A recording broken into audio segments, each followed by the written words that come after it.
जय सिया राम सज्जनों।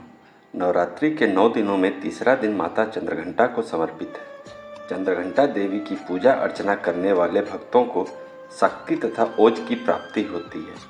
चंद्रघंटा देवी का अवतार मुख्य रूप से दानवों तथा दैत्यों का विनाश करने के लिए ही हुआ। इस देवी की पूजा और उपासना से साहस और निडरता का बोध होता है। साथ ही साथ भक्तों को माँ सौम्यता और विनम्रता का भी आशीर्वाद प्रदान करती हैं। पिंडज प्रवरारूढ़ा चंडकोपास्त्र कैर्युता प्रसादम तनुते मह्यम चंद्रघंटेति विश्रुता। माँ दुर्गा जी की तीसरी शक्ति का नाम चंद्रघंटा है। नवरात्रि उपासना में तीसरे दिन इन्हीं के विग्रह का पूजन आराधन किया जाता है। इनका यह स्वरूप परम शांतिदायक और कल्याणकारी है। इनके मस्तक में घंटे के आकार का अर्ध चंद्र है। इसी कारण से इन्हें चंद्रघंटा देवी कहा जाता है। इनके शरीर का रंग सोने के समान चमकीला है।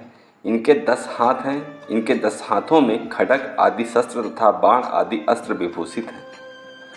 इनका वाहन सिंह है। इनकी मुद्रा युद्ध के लिए उद्यत रहने की होती है।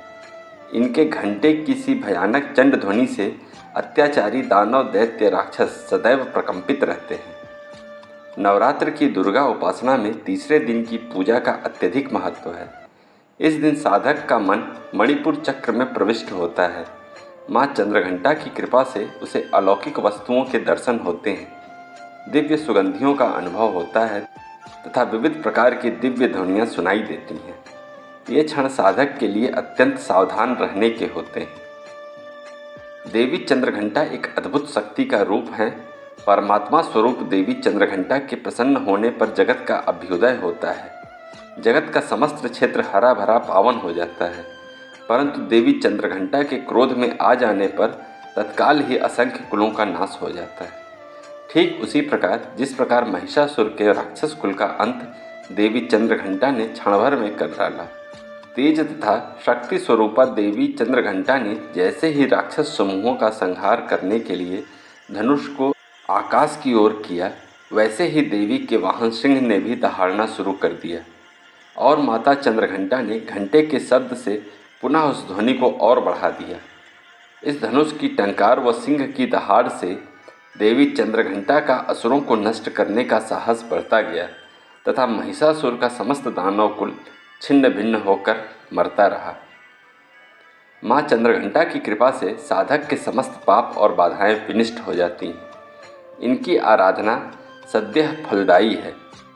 इनकी मुद्रा सदैव युद्ध के लिए अभिमुख रहने की होती है, अतः भक्तों के कष्ट का निवारण ये अत्यंत शीघ्र कर देती हैं। इनका वाहन सिंह है, अतः इनका उपासक सिंह की तरह पराक्रमी और निर्भय हो जाता है। इनके घंटे की ध्वनि सदा अपने भक्तों की प्रेत बाधादि से रक्षा करती रहती है। इनका ध्यान करते ही शरणागत की रक्षा के लिए इस घंटे की ध्वनि निनादित हो उठती है। दुष्टों का दमन और विनाश करने में सदैव तत्पर रहने के बाद भी इनका स्वरूप दर्शक और आराधक के लिए अत्यंत सौम्यता एवं शांति से परिपूर्ण रहता है।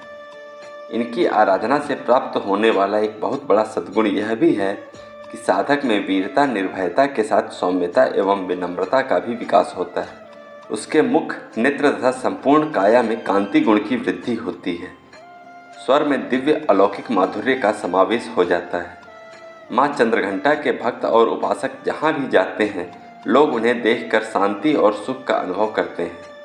ऐसे साधक के शरीर से दिव्य प्रकाश युक्त परमाणुओं का अदृश्य विकिरण होता रहता है। यह दिव्य क्रिया साधारण चक्षुओं से दिखलाई नहीं देती, किंतु साधक और उसके संपर्क में आने वाले लोग इस बात का अनुभव भली भांति करते रहते हैं। हमें चाहिए कि अपने मन, वचन, कर्म एवं काया को विहित विधि विधान के अनुसार पूर्णतः परिशुद्ध एवं पवित्र करके माँ चंद्रघंटा के शरणागत होकर उनकी उपासना आराधना में तत्पर हों। उनकी उपासना से हम समस्त सांसारिक कष्टों से विमुक्त होकर सहज ही परम पद के अधिकारी बन सकते हैं।